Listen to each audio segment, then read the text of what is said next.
নমস্কার, আমি অর্পিতা। শুরু করছি পলিটিক্স। সীতারাম ইয়েচুরির প্রয়াণে মহা সংকটে পড়ল সিপিএম। একথা ঠিক, কারণ মৃত্যুতে কোনো কিছু থেমে থাকে না। শোক থাকে কিছুদিনের জন্য, তারপর একটা সময় সেই শোক মিলিয়ে যায়। কিন্তু দলের সাধারণ সম্পাদক সীতারাম ইয়েচুরির প্রয়াণে সিপিএমে যে শূন্য স্থান হলো তা পূরণ করা মুশকিল। তা এখন সিপিএম নেতারা বুঝছেন।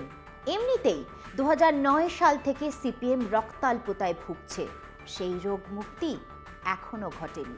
দলের নেতৃত্বের কাছে একটা প্রশ্নই বড় হয়ে উঠেছে, এরপর কে?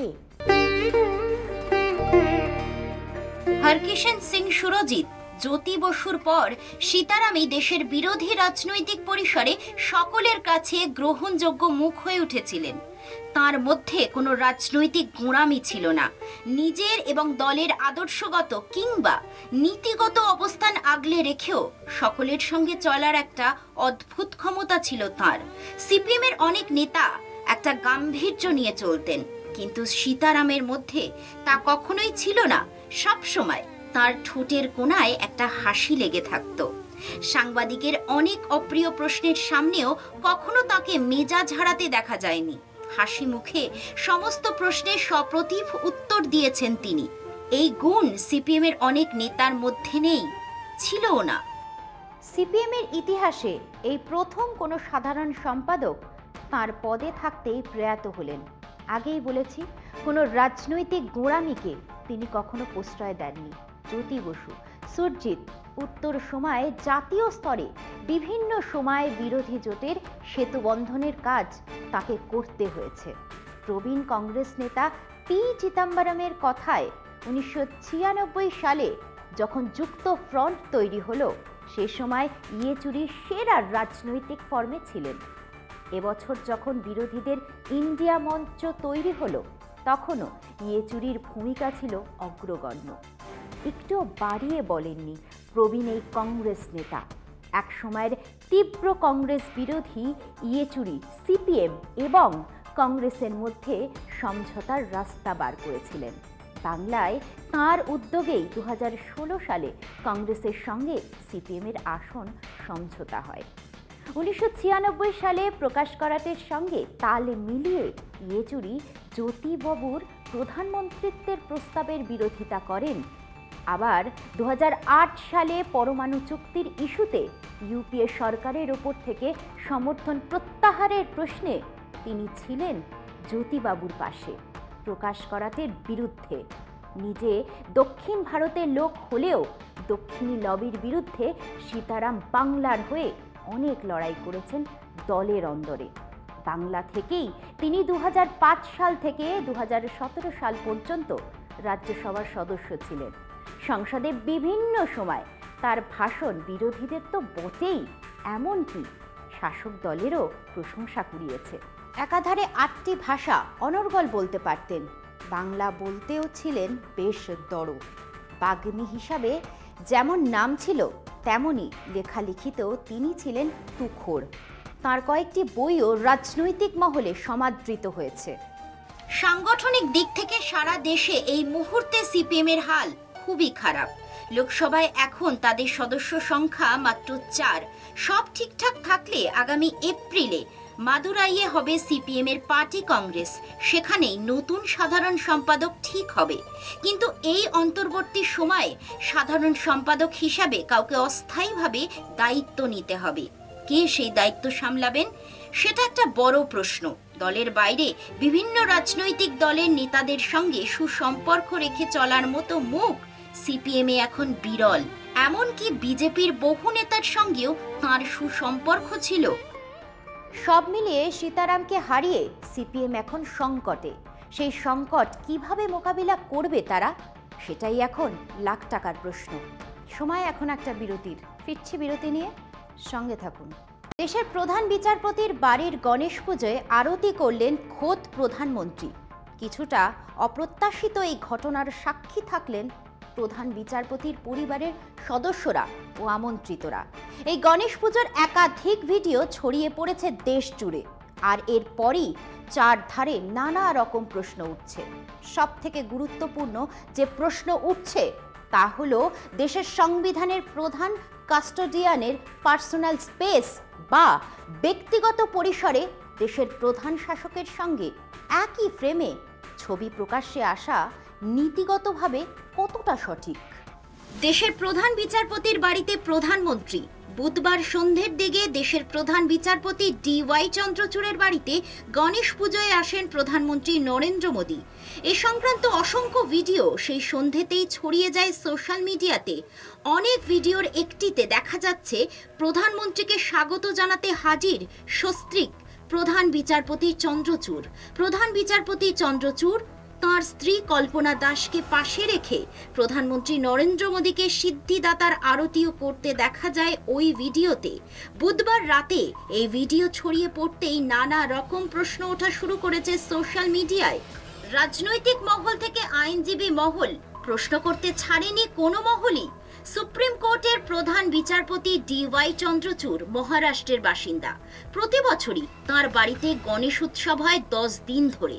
আমন্ত্রিত অতিথি হিসাবে আসেন নানা VIP।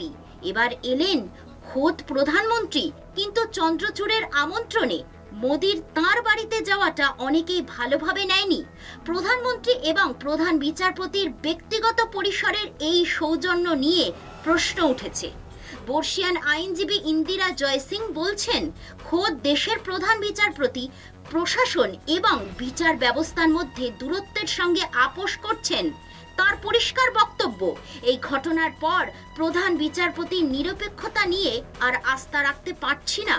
প্রখ্যাত আইনজীবী প্রশান্ত ভূষণ বলছেন, একজন বিচারপতির সব সময় নিজের পদমর্যাদার দিকে খেয়াল রাখা উচিত।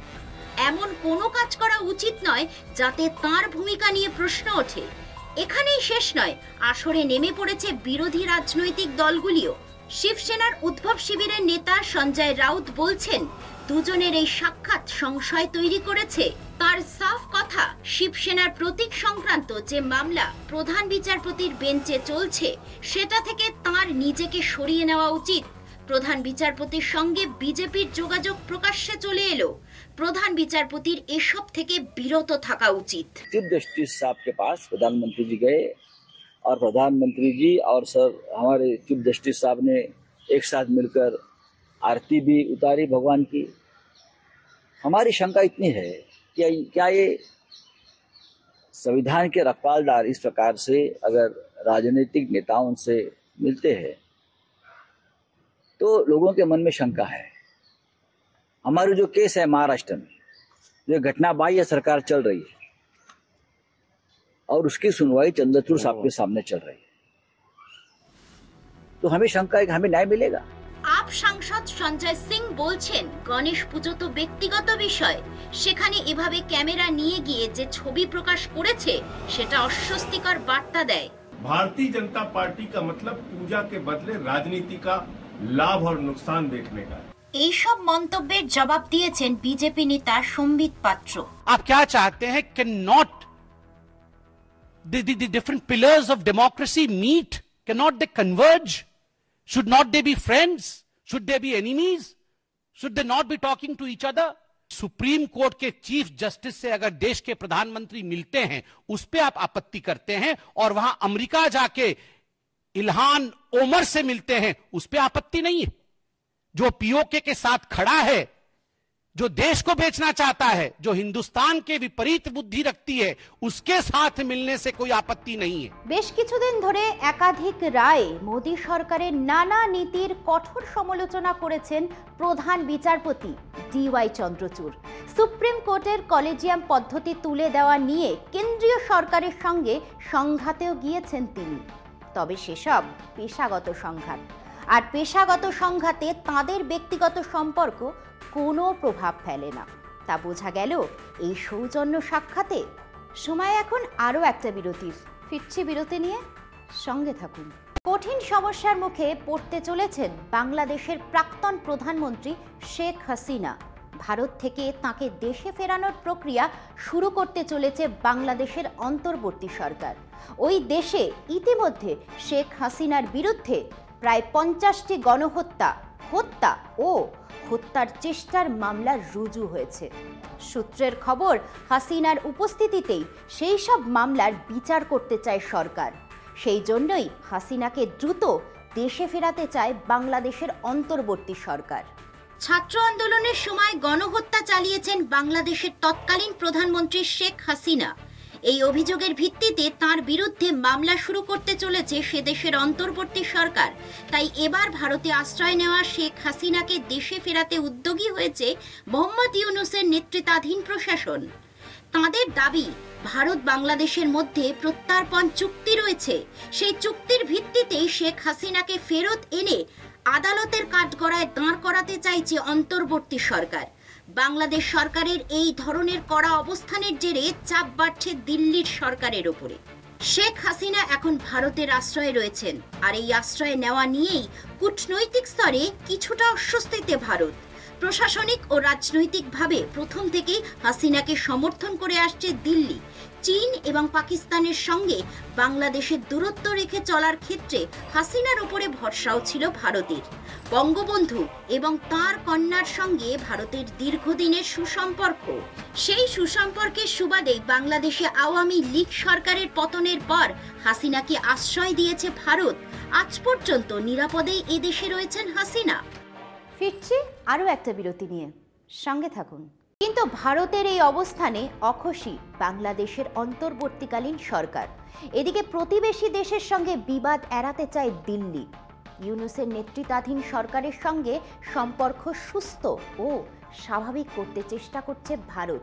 এই পরিস্থিতিতে বাংলাদেশ সরকারের দাবি মেনে হাসিনাকে প্রত্যর্পণ না করলে ইউনূস সরকার ভারত সম্পর্কে অন্যরকম ধারণা করতে পারে। আবার শেখ হাসিনাকে বাংলাদেশে পাঠিয়ে দিলে তাকে হত্যা করা হতে পারে বলেও ওয়াকিবহল মহলের আশঙ্কা।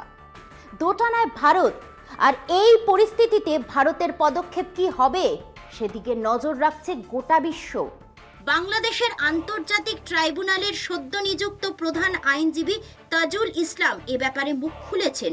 তার দাবি, ভারতের সঙ্গে বাংলাদেশের প্রত্যর্পণ চুক্তি রয়েছে, সেই চুক্তির ভিত্তিতেই প্রাক্তন প্রধানমন্ত্রী শেখ হাসিনাকে বাংলাদেশে ফেরানোর ব্যবস্থা হবে। তাজুলের বক্তব্য, আদালতে আর্জি থাকবে যেন শেখ হাসিনা সহ অন্যান্য অভিযুক্তদের বিরুদ্ধে গ্রেফতারির পরোয়ানা জারি করা হয়। গণহত্যা এবং জনগণের বিরুদ্ধে পরিকল্পিত অপরাধের অভিযোগে বিচার হবে তাদের বিরুদ্ধে। শেখ হাসিনার বিরুদ্ধে বাংলাদেশের বিভিন্ন থানায় আপাতত 50টি খুনের মামলা হয়েছে। গণহত্যার অভিযোগ রয়েছে 7টি। বৈষম্য বিরোধী ছাত্র জনতার আন্দোলন চলাকালীন গণহত্যা চালানোর অভিযোগে প্রধান অভিযুক্ত শেখ হাসিনাকে আইনি পথেই দেশে ফিরিয়ে আনতে চাইছে ওদেশের সরকার। দেশে এনে বিচারের মুখোমুখি করার চেষ্টা হবে। একাধিক হত্যা, গণহত্যা ও মানবতা বিরোধী অপরাধের অভিযোগে গত 14ই আগস্ট থেকে 5ই সেপ্টেম্বর পর্যন্ত শেখ হাসিনার বিরুদ্ধে আন্তর্জাতিক অপরাধ ট্রাইব্যুনালে 11টি অভিযোগ জমা পড়েছে।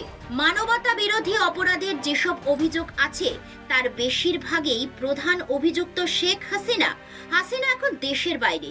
তাকে দেশে ফেরানোর ব্যাপারে কোনো আইন প্রক্রিয়া শুরু করতে চলেছে অন্তর্বর্তী সরকার। প্রসঙ্গত, বাংলাদেশের সঙ্গে ভারতের অপরাধী প্রত্যর্পণ চুক্তি হয় 2013 সালে।